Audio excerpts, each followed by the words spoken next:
Johnson with FRA, and it's my pleasure to introduce you to Mike Burnett, who's going to be walking us through our webinar today on working across generations. Mike is from Empire Caterpillar, or CAT. He has over 20 years of experience in the learning and development field. He's an expert on employee engagement, organizational and leadership development. I love that he loves driving change management and business cultural transformation efforts. He has years of experience working with different generations in the workplace, and he actually gave this speech at the Western Region meeting. So we had such good reviews from that. It just seemed like a natural fit to offer it on a webinar. So Mike, thank you for being with us today. And before I turn it over to you, I want to do a couple of housekeeping notes for everyone. Please make sure that you mute your phones and video. Turn that off also as well when you are on the webinar. I think that should already be the case, but if not, please do that. Also, please mute yourself again by turning off your camera if you've not already done that as well. And then we'll be taking questions at the end of the session, so please use the chat feature at the bottom of the screen. If you don't see it on your screen, if you just kind of scroll down, you'll see a little row at the bottom, and there's a chat feature where you can type in your questions. So I do hope you, as you think of questions, just go ahead and type them in. We'll be watching, and then at the end, we'll have Mike answer some questions. So with that, Mike, thank you so much, and I'll turn it over to you. Thanks so much, Deb. Appreciate that, and appreciate the time with everybody today, and looking forward to this. This will be fun with the content and the topics that we talk about today. And Jacob, if you can just go to the next slide. And just as Deb mentioned, to kick off, for myself, I've been with Empire Caterpillar for a little over 6 years. And before that, I've been in a wide range of different industries. I've been in the education industry. I've been in the pest control business. I've been in the restaurant business. And of course, now the last 6 years, I've been in with Empire Cat. We're a dealership of Caterpillar. And when I got hired on, my job title or role or responsibility was primarily to oversee all of the, we call them people skills. A lot of times people will call it soft skills, but we found that at times when people hear the term soft skills, it seems a little too touchy-feely. So we've changed it to people skills that I oversee. I also oversee all the leadership training, and then as Deb mentioned as well, the sales training at Empire. And we're located here in Mesa, Arizona. And so with this time of year, it's still great weather. In fact, last week we had a lot of rain and it was cold for us, but then now we're back into the 70s. So we're pretty excited. But again, excited to be with you. And let's get right into this. Let's go to the next slide. Today, I want to go over with you 3 main topics. And on the slide, you can see that we've got them. But first, I'm going to provide an overview and understanding of the 5 generations in the workplace. And believe it or not, we've got 5 of them. We'll talk about those. Second thing I'm going to go with you, share with you are the 12 sticking points. These are 12 of the most common items that cause conflict in the workplace. And if approached the right way, what we find is you can either stick together as a team, as a department, as a company, and if not, it can cause frustration and drama and things won't go well. And then the third thing that we'll look at is, right or wrong, millennials, I believe, get a bad rap. And I think for a lot of us, when we hear the term millennials, sometimes negative mindset kicks in right away. And I'm going to share with you why they are wired the way that they are and how each of us can connect on a different level with them and making sure that we're all on the same page.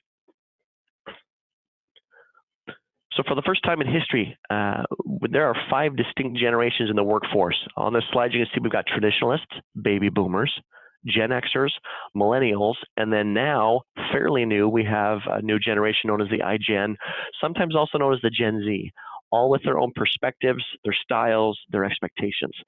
And these differences often create misunderstandings, stereotypes at times, as well as conflicts. And my hope today is, what if we could leverage the differences between the generations instead of just eliminating the conflict?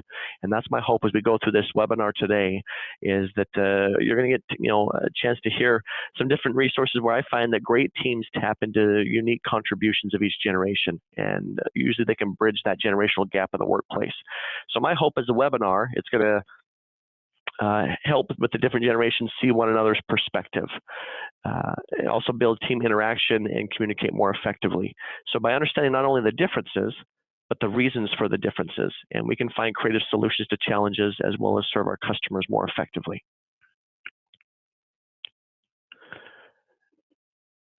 Now, at no time in American history have so many different generations with diversity and worldviews and work philosophies been asked to team up and work together. And what I've found is that people of different generations respond differently in the same situations. And sometimes this creates misunderstandings, sometimes it creates frustrations. Generations are defined by common values, also shared experiences. And for the next handful of slides, I'm going to share with you guys an overview of each generation, along with their values, their beliefs, the events, the influencing factors that have made them who they are today. I'm even going to share with you the parenting style of each of the generations. So let's go ahead and look at the first generation. And we're going to talk about traditionalists. Now, traditionalists were born before 1946. There were 49 million people born, and also at times they have been known as the Great Generation by title. Again, most commonly traditionalists, but also they can be known as that Great Generation. As you look at the next slide, they're all about, and these are some very common descriptives, statements, phrases, words that will describe them. But for traditionalists, they have some core values and core behaviors.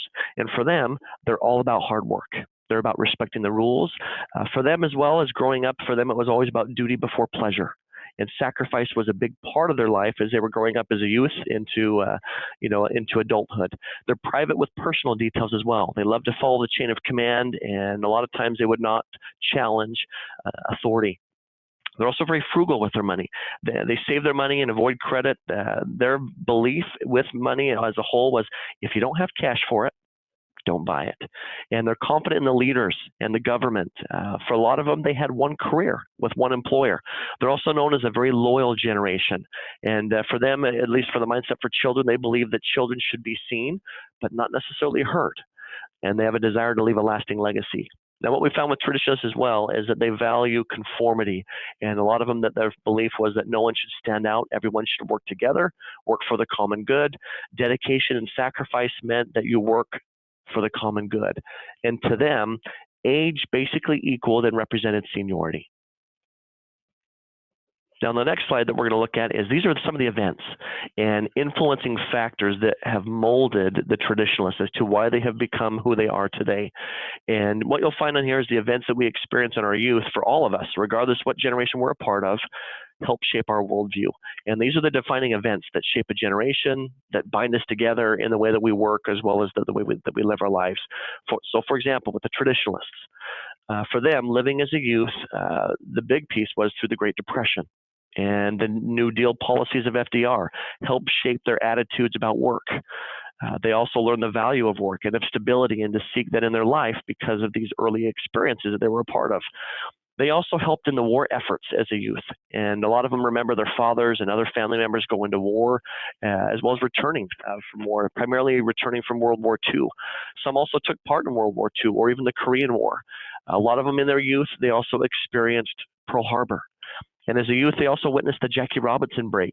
For him, where Jackie Robinson broke the baseball color line to become the first African American to play in Major League Baseball. That was a big shift. That was a big change.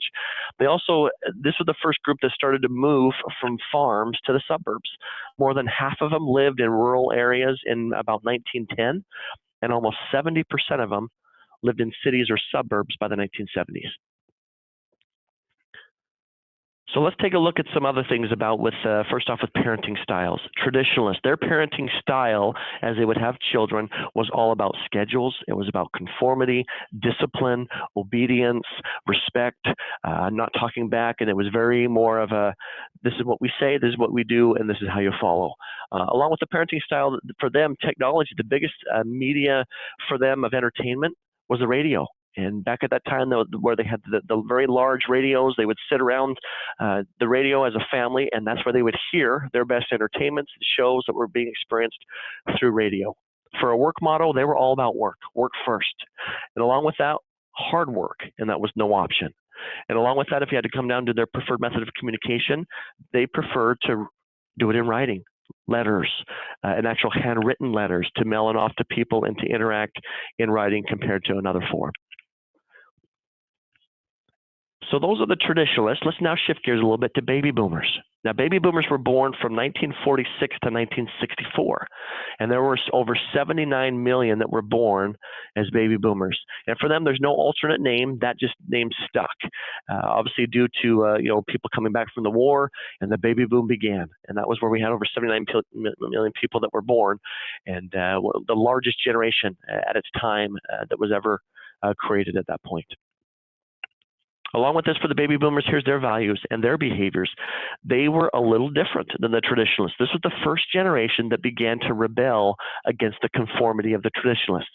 Although they did take on the value of team orientation and working in a team environment, but they were the first generation to begin to rebel a little bit, and they put personal gratification above group sacrifice of the generation before. And a lot of boomers tended to believe that success was only achieved through hard work. And this was a group that they thought, you know what, if I work long hours and I work hard, then everything will fall into place. They also were very competitive, but they worked long, long hours. This was also the first generation to really challenge the status quo and to begin to question the authority.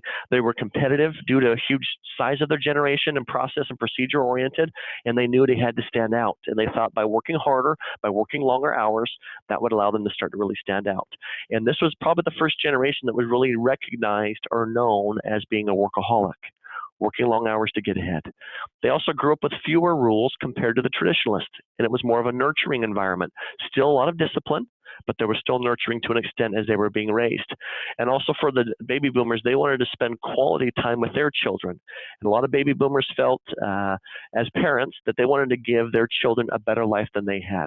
For a lot of the traditionalists, because of course they had a lot of sacrifice they had to live without, that was an important piece for them, that they realized, you know what, I want to give more to my kids than I had. Now, of course, with this meant if I'm going to give more to my child, that meant spending more money. And this is where also the first shift began, where we started to see that where women entered the workforce in record numbers, realizing that to get what they wanted to, they had to spend more money, and of course they needed more money for it. They're also a very optimistic group. And the other main thing for their value and behavior is they excel in their career as being one of the most important things. A lot of times their career would define who they were as a generation. So let's take a look at some of the events and the influencing factors for the baby boomers, give you a backstory about why they are who they are today. And baby boomers generally see the world in black and white when asked about diversity, because for them in their youth, it was during the civil rights movement. They were also shaped by the feminist movement. They were the first generation where females moved into the workplace, stayed in the workplace in record numbers. This was also the generation that created rock and roll. Rock and roll was influenced by fashion, attitudes, language, and also may have been influenced by the civil rights movement as a whole. This generation also lived during a time of protest, civil disobedience over the Vietnam Wars, the assassination of major political leaders in the Cold War. They also witnessed space travel in their youth, as for them, that was the first time that they saw a man walk on the moon. Space travel represented adventure, limitless possibilities. It represented hope. And science advances, including the vaccines to eliminate diseases, was a big thing for this generation. Also for them, because they wanted to provide more for their children, credit cards, believe it or not, were introduced in about 1965. And with credit cards being introduced, this increased this generation's spending habits. And this is where they began to get into debt more than any other generation before. Along with this as well, this generation, for them, television became common in every household. And a kid and adult watched programs like Romper Room, I Love Lucy, The Jack Benny Show, Dragnet, Gunsmoke, and many others. But this was the first generation that was really introduced to the actual TV compared to radio. And for them as well, finally, Woodstock. 3 days of peace and music. And this event changed pop culture. It was a perfect example of what baby boomers were trying to do within their generation and to really support that civil rights movement. So let's look at theirs as well with their parenting style. A little different compared to the traditionalists. And for them as well, you know, they weren't all about routine and schedule all the time. It was throw away the schedule, find opportunities to love, to nurture, spend the quality time with my child as best I can. And because of that, we began to start seeing a shift of the parenting style started to become more of a pamper and cherish versus discipline and punish. And we'll talk about that, of how that influenced the other generations in the future. But that was the first generation that did this. Of course, we mentioned before, TV was a big technology piece, and first for them, their work motto was work, work, work. It's what we're about. We live to work. That was, again, their title and their job defined who they were. And their preferred method of communication, face-to-face. Now let's look at another generation, Gen Xers, also known as Generation X. They were born between 1965 and 1980. 49 million Gen Xers were born, so a much smaller generation compared to the baby boomers. They're also known as the lost generation. Sometimes they can be known as the latchkey kids. We'll talk about that in a bit, what that means and how that influenced this generation. They were also, that they said that the Generation X stood for what they called the alienated youth. Let's look at their values and their behaviors. So for a lot of them, they wore their house keys around their necks like dog tags. They walked home from school alone, and they let themselves inside while their parents were still at work. This generation also, they crossed the busy intersections during rush hour to purchase bubblegum cigarettes with change from empty soda cans. And pretty commonly, with this generation, their playgrounds were construction sites. Heaps of dirt. I think a lot of times too that they would explore the creeks filled with snakes and turtles they collected as pets. They climbed on trees. They muddied their garanimals back in the day when those clothes were available.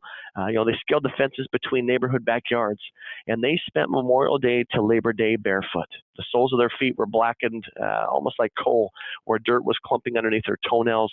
Skateboards, roller skates, bikes defined their boundaries. Their baby boomer parents would basically scoff at them if they asked for a ride somewhere.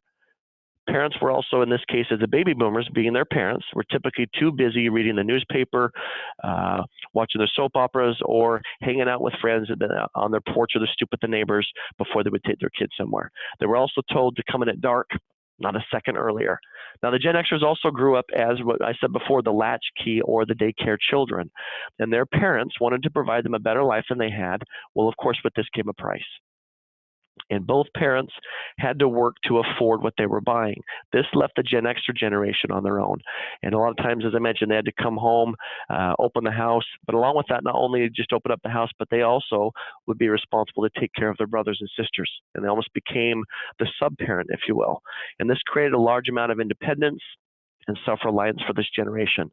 Gen Xers also expected in their life, because of them being raised this way as a youth, expected bad things to happen. But they knew that they could work through it. They're realists in how they viewed the world. A lot of times in their youth, they would be given promises, but were not being fulfilled with their parents. And that's where this skeptic mindset, they had a no-nonsense motto of, get real. We'll see if it really will happen. They saw the organizational loyalty also not pay off. Gen Xers were the first generation that started to see their baby boomers, as well as a portion of the traditionalist parents, getting laid off. They took care of their brothers and sisters, as I mentioned, and they're also very vocal. They'll challenge the system, and they expect their career to keep moving forward, or if they're not seeing progression, they'll leave, they'll move on, and they'll find another opportunity. They were also the first generation to have access to the internet and really explore it and get an idea what's about. And for them as well, they changed from job security to career security. And it was a very much different mindset compared to the traditionalists of how they approached work as a whole. Gen Xers, let's look at the same thing for them, the events and the influencing factors that really came to be why they were molded for who they became. Generation X came of age when the U.S. was losing for the most part. There was a slight depression. Their parents experienced layoffs. Gen Xers as well, they witnessed the divorce rate double as their parents were getting divorced. There were half as many births in the generation as there were for baby boomers. They lived in a time of general peacefulness, with the only war being Desert Storm, which lasted only a few months, and it was over pretty quick. But they also saw the end of the Cold War with the fall of the Berlin Wall. Their idea of space travel was a little different compared to what the baby boomers saw. To them, space travel equaled danger, as their memory of space travel was while they were at school watching, if you all remember, the Challenger disaster, where there was the first teacher to ever, get on to a space shuttle to explore, and as it exploded and, in midair as those were killed. And that was a mindset that a lot of Gen Xers remembered within space travel. They also came of age during the energy crisis. At a time of layoffs, this was the first generation that was involved with personal computers. PCs. They basically had computers in their schools, homes through most of their childhood, and because of this, most Gen Xers are very computer literate. They're comfortable with computers, using them all the time, and they've been using them since their youth. They're also the first generation to truly experience working moms on a consistent basis. They also grew up with MTV. This is a fun one. When back in the day, if you remember, this is when MTV actually was MTV, where there were music videos, and it wasn't necessarily shows like Jersey Shore or other reality TV shows where that channel has become much, much different compared to where it was before. And for them, the major influences was Sesame Street, Game Boys, personal computers. The divorce rate, as I mentioned, doubled, and also known as the latchkey kids and being left alone. And because of this, they were very skeptic as a generation in life, and even to this day can be skeptics for what's happening in their life as a whole. Now let's look at their parenting style. Same thing, you'll start to see a continual progression. This parenting style, and some of you maybe have heard of the theme for a lot of Gen Xers, not all, but a lot of them, known as what we call helicopter parents. This is the type of parent that loves to hover, that's right over the top of their child, that's very involved. Also at times we call them the child's concierge, the taxi service.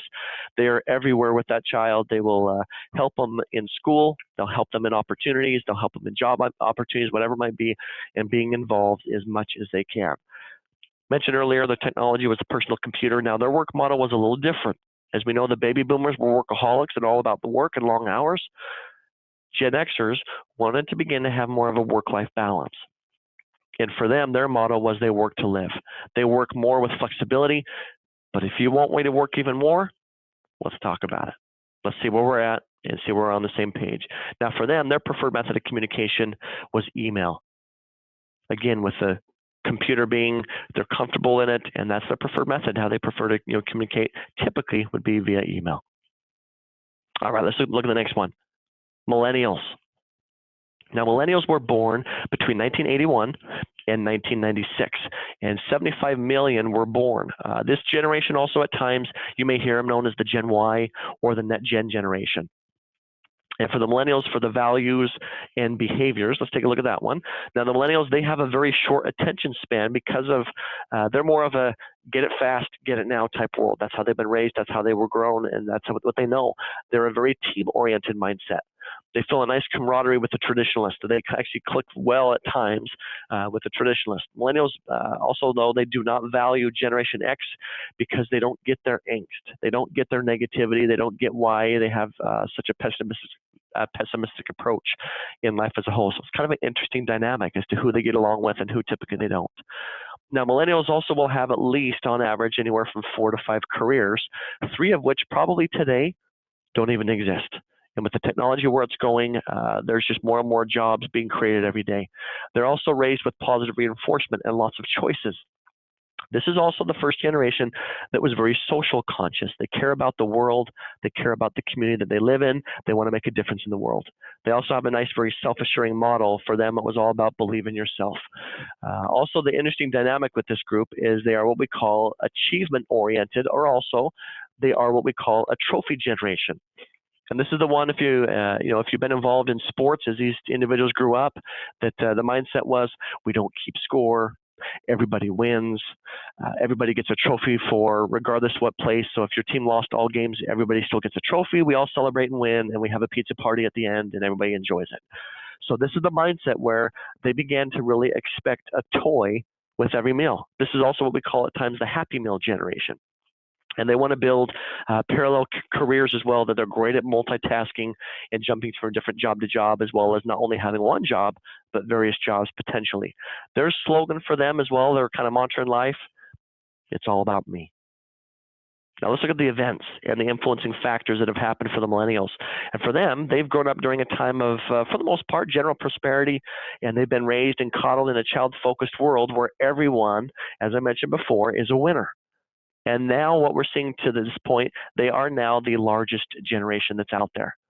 Some tragic events for them that shaped them in their youth and for their worldwide views, this is where a lot of the school shootings began. For example, the Columbine school shooting, the 9/11 attacks, the Boston Marathon. And they are growing up in a world where terrorism is clear and presently a danger for them on a daily basis potentially. They're also growing up in the age of the internet. where information was freely exchanged. It still is, and every day, and any question can be answered in a matter of minutes or even seconds, depending on your connection time of the internet. Of course, there are a lot of us, we hear, that when in doubt, Google it. And that's very common with this generation, that they're very accustomed to doing that. They also love to get continual feedback. They can look at their grades online. They can look at their class rank. They tweet. They Snapchat each other. They keep up on their social life, or use Facebook to connect. Potentially. Along with this as well, they were impacted by the Enron scandal, the WorldCom scandals as well, and they witnessed the Iraq and Afghanistan wars. For them, their major influences were expanded technology, natural disasters, there was violence, there was gangs, diversity. And with all of this, for most of them, they were coddled by their parents. So let's look at that parenting style a little bit. And as we mentioned, that this is a different dynamic because, of course, how they were raised, we're now starting to see individuals that are millennials. Now, again, this is where for a lot of us, we don't understand the mindset where right now, today, the millennials range of age from about 22 up to about 37 years of age. And I think for a lot of us, probably on this phone line, when you hear the phrase millennials, we don't necessarily think of a 36 or a 37-year-old being a millennial. But the reality is they're getting older and they're growing. And along with that, with their parenting style, because they are so comfortable with the social media and the social influence, for them, there is no one-size-fits-all parenting style. In fact, probably every 2 to 3 years, maybe 5 years at the most, there is a new parenting style of the year, we'll say. And it changes year after year of saying, nope, this is the right way. Nope, this is the right way. And everybody gets influenced by their peers, by their family, by their friends, especially through social media. Of course, for them, the technology, the smartphone. They have been, they've grown up with the smartphone. Now we know, of course, the smartphone's been in existence, a little over 10 years. But for a lot of them, they were raised with those. Their work motto is all about a work-life balance. They love work flexibility anywhere. They love to work mobile if they can. If they got a laptop and a smartphone, let me work wherever I want. And that's their preference. Now, for them, if you ask them to work harder, this is where it can get a little tricky for them. They may get a little ticked off at you. I'm thinking, no way. And they'll start texting or Snapchatting their friends and family, being offended of, how dare they ask me to work more hours? And that can be a very common mindset where they'll work hard when they're there, but they prefer not to work more hours if they don't have to. Their preferred method of communication is texting. And of course, with the smartphone, that's a very high influence on them. And that is definitely a preferred way of all types of interaction with people, is definitely via text compared to any other form. And the final generation, let's look at this one, the iGen generation, the Gen Z that they're also known as. Now, the iGens were born from 1997 to present day. And they grew up, of course, from day one. In fact, most of them out of the womb, they probably had a smartphone when they were coming out. And they had an Instagram page before they started high school. And for a lot of them, they don't even remember a time before the internet. That's all that they've known. And a lot of members of the iGen don't necessarily remember the attacks of 9/11. And to them, 9/11 has always been history and things that happened in the past and what they remember. Along with this as well, this is a group that, in a generation that is all about extreme connectedness. Even virtual reality is very much a part of their daily lives at work, at play, relationships, in every which way. Along with this as well, for them, YouTube has become a television network with its own celebrities. And they have seen more and more people become what they call a YouTuber that becomes their actual job. And along with that, oh, sorry, Jake, go back for just a moment. And then within the agendas on this one as well, that because of that mindset, that they have seen this fantasy where a YouTuber, where somebody that records themselves playing video games and has, basically commentary on the side, that they will get millions and millions of subscribers. And along with that, a lot of do-it-yourself, people that will create channels. And so YouTube has been an amazing forum for people to communicate and to interact. And now more and more people are shifting their mindset of how they want to work. And as I said, that they've got some people that are even being viewed as celebrity YouTubers that are a part of it. Now, iGen's parents, for the most part, are millennials as well as Gen Xers. And within the next 5 years, this generation, the iGen, will become the fastest growing generation in both the workplace as well as the marketplace. Now, one key difference from the millennials, most members of the iGen or the Gen Z don't necessarily remember a time before social media. And as a result, they tend to live much more of their entire lives from interacting with friends, family, to making more purchases online and via their smartphones. And this could be a profound implication for everything from their relationships and how they learn to virtual reality training and problem solving. So let's look at the next one. Now that we know about these different generations, this is the Census Bureau in about 2017. To date, here are the totals in millions per generation within the U.S., just to give you an idea. Now, in red, you can see that's the millennial group, and this is the group that is the largest as of roughly 2017. In green, you'll notice that that's the baby boomers. They're getting smaller, still fairly large. And then in the lighter blue, that's the iGen group, where you'll see that they are continuing to grow, as we know that that's a present-day generation that's still building. Now, this next slide, Cam Marston, he was a generational expert and still is today that put this visual together. And this represents the workforce broken up by generation that spans across roughly 40 years.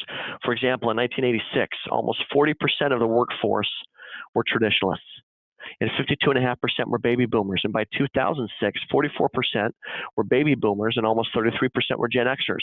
Compared to, as of 2016, it was pretty evenly balanced by the baby boomers, the Gen Xers, and the millennials, but the millennials being the largest group. Now, by 2026, it's now being projected by over half the workforce will be millennials and the iGen generations. In fact, other experts are projecting that these both generations will be up to 65% of the workforce by 2026. So for some of us on this call, this might scare us. We might embrace it, but also, are we ready for the shift? So let's shift gears now that we've talked about those generations and talk briefly about these, what we call the 12 common sticking points. And each generation has a different view and perspective on these 12 common sticking points.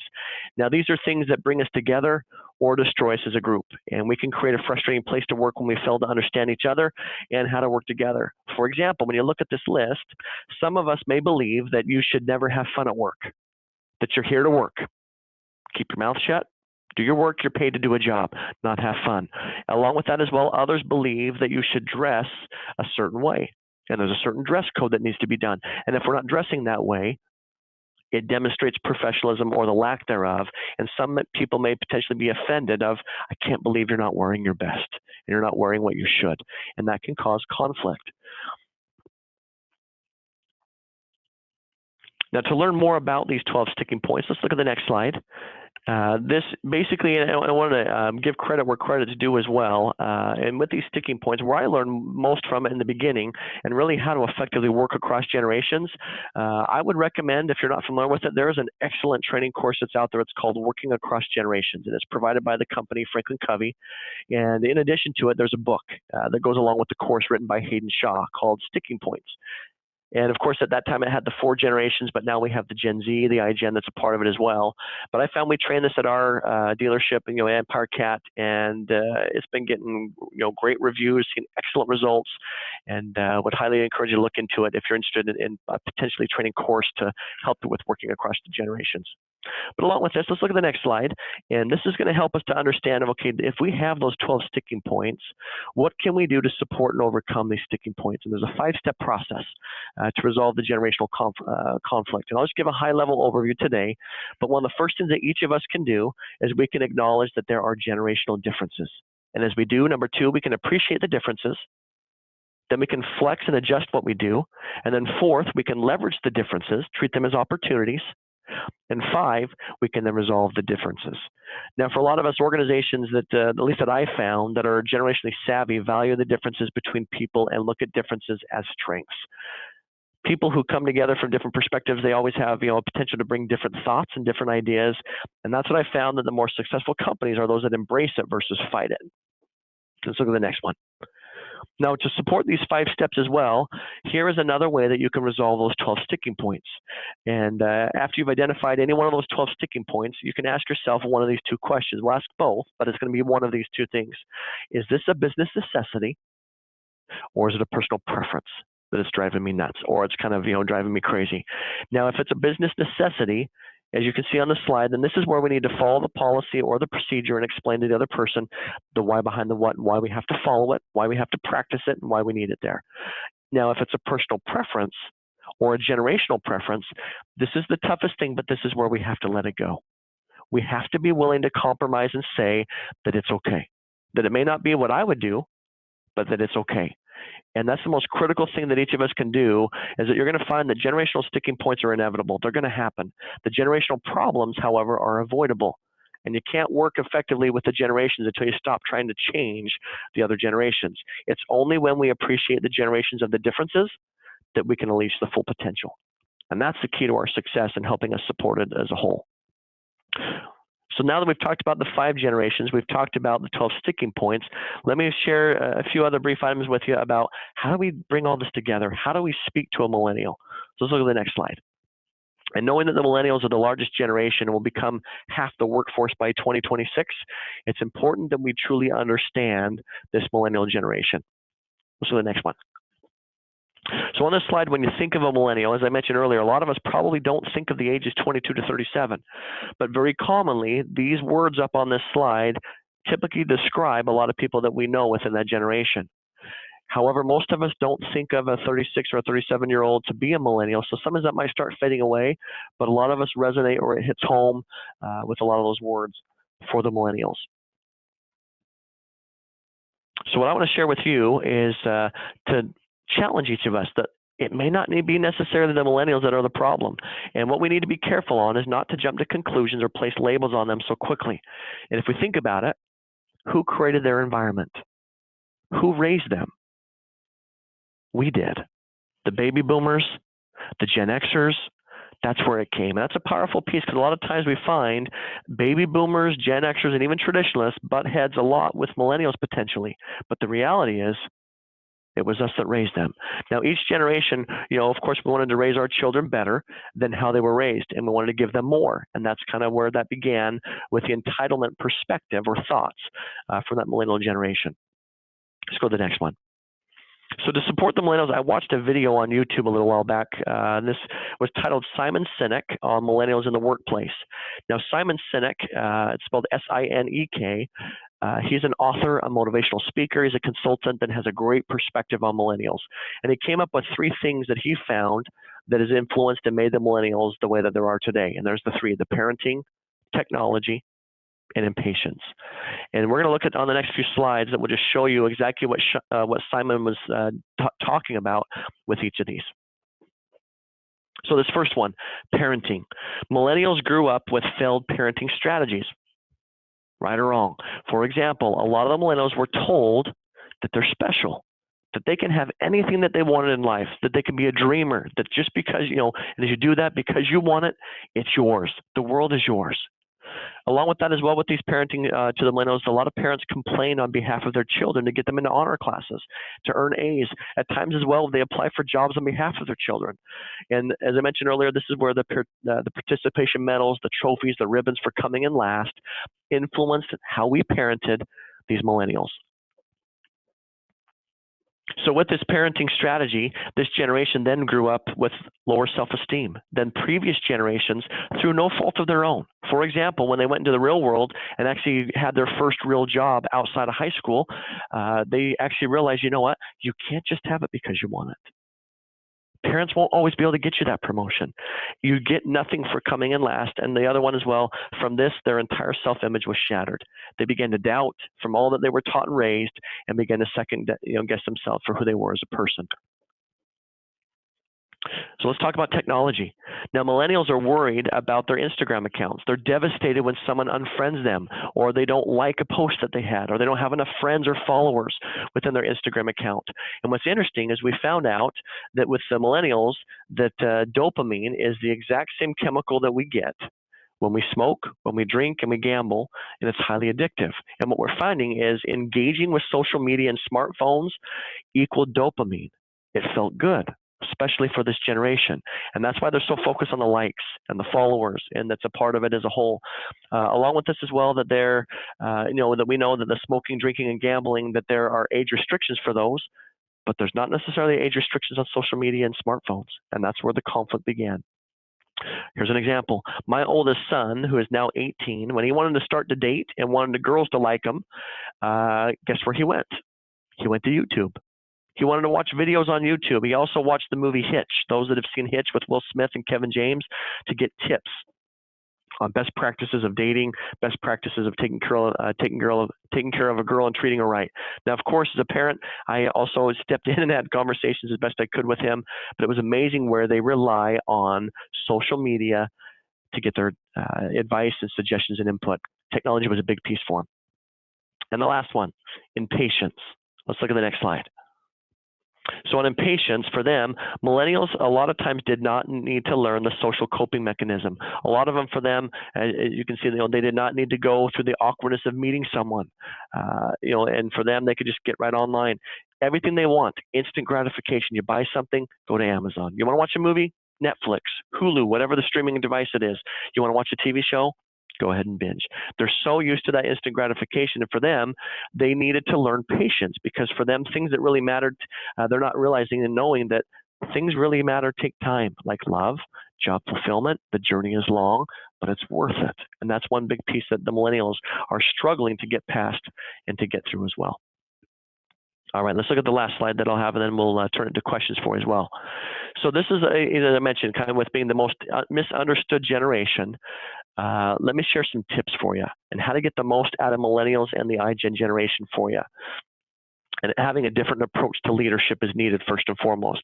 And what I found, I did some research on this, and according to Paul Harvey, an assistant professor of management at the University of New Hampshire, millennial employees are more praise-focused than any other generation in the past.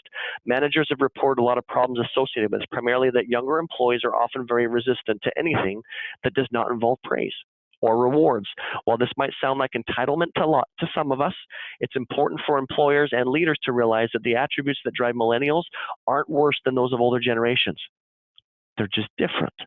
And because of these traits, this group is the least likely of all generations to seek additional responsibility, to give extra hours, to accept tedious rules, protocols, and seek promotions. For many millennials, life is about abundance. Their perspective on work and business has been shaped by media stories and being successful as an entrepreneur.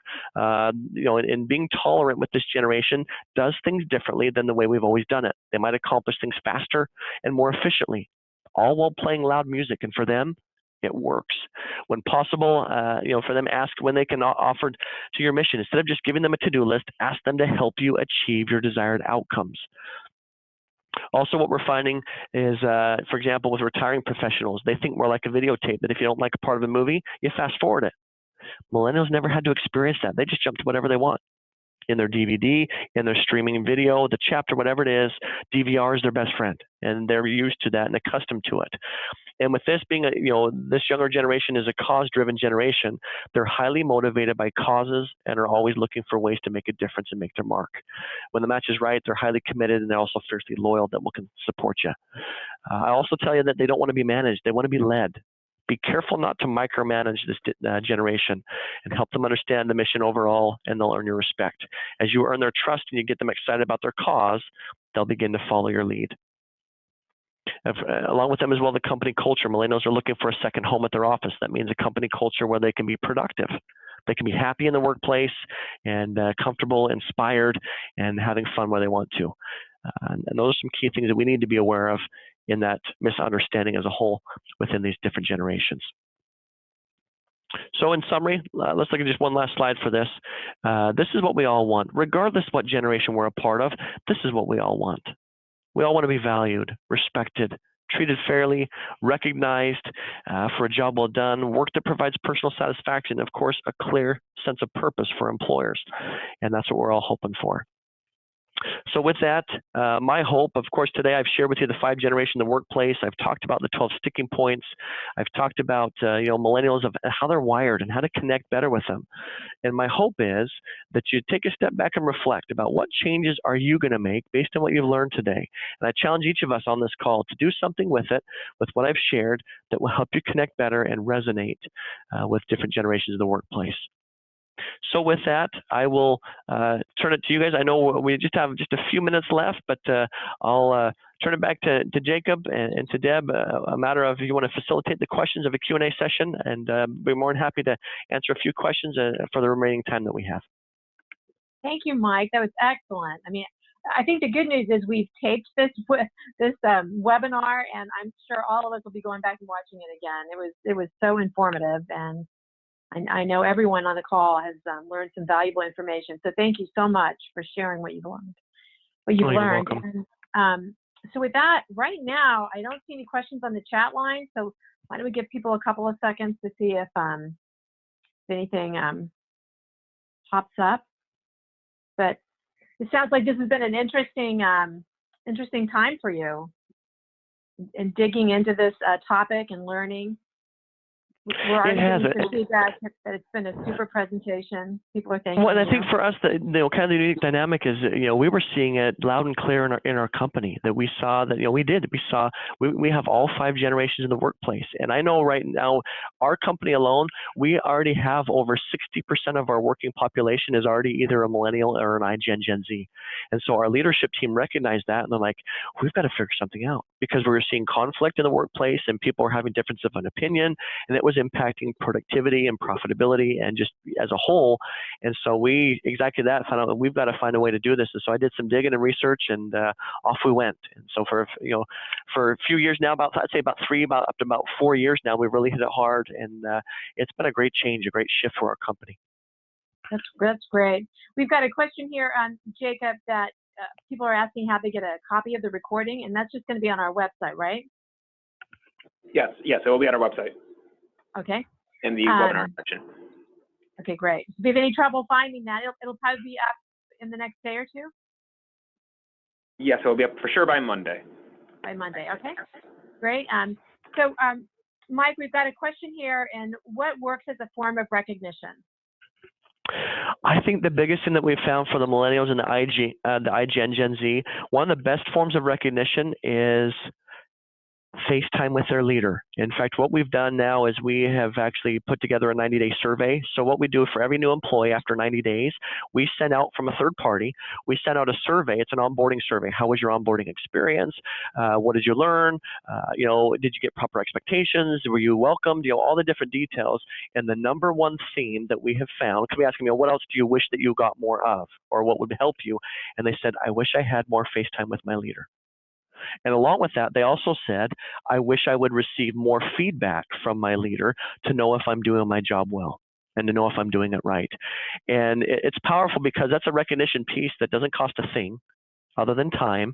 But what we're noticing for us at our company is that's probably the biggest form of recognition, is by actually working closely with the employee, giving them proper praise and recognition that they want, helping them to feel valued and respected, giving them proper FaceTime, and more as our company, we're really instituting having one-on-ones with our employees and having scheduled FaceTime to really help understand their desires, their goals, their wishes, and really help build out a training path and a learning plan. That's another piece I think that we've done for recognition, is our goal is to have a learning plan or a training path for every one of our employees. Hey, in your first year, what knowledge, what skill do you want to develop? What do you want to improve? What do you want to work on? And then our leaders work with them within that for sure. That's one. Another thing for recognition, I would say, is they love to be involved early and often. Involve them in projects, in tasks, in meetings, in conversations. Allow them to be a part of the decision-making process, and they love it. Great. It's very helpful information. I think that right now we don't have any questions, but we definitely will have this up on for people to watch. And Mike, I'm sure if people want to get in touch with you, if you're okay with that, we can include your contact information. Oh, absolutely. More than happy to. Yeah. And I'd say email is the best form of communication, just because I'm out and about, trainings or meetings and different things. But yeah, more than happy to reach out if any key questions or resources or things that you might need help on. Be more than happy to. Well, that's very kind of you. Thank you. So it's always great to have people that are willing to share and help everyone learn from your experiences. So with that, just thank you so much. And thank you all that took the time to participate. We had a really great group. We were, I think, almost close to 70 people on the call. So it was really a good call. So thanks, Mike. And I hope everyone has a great day. Take care. Thank you.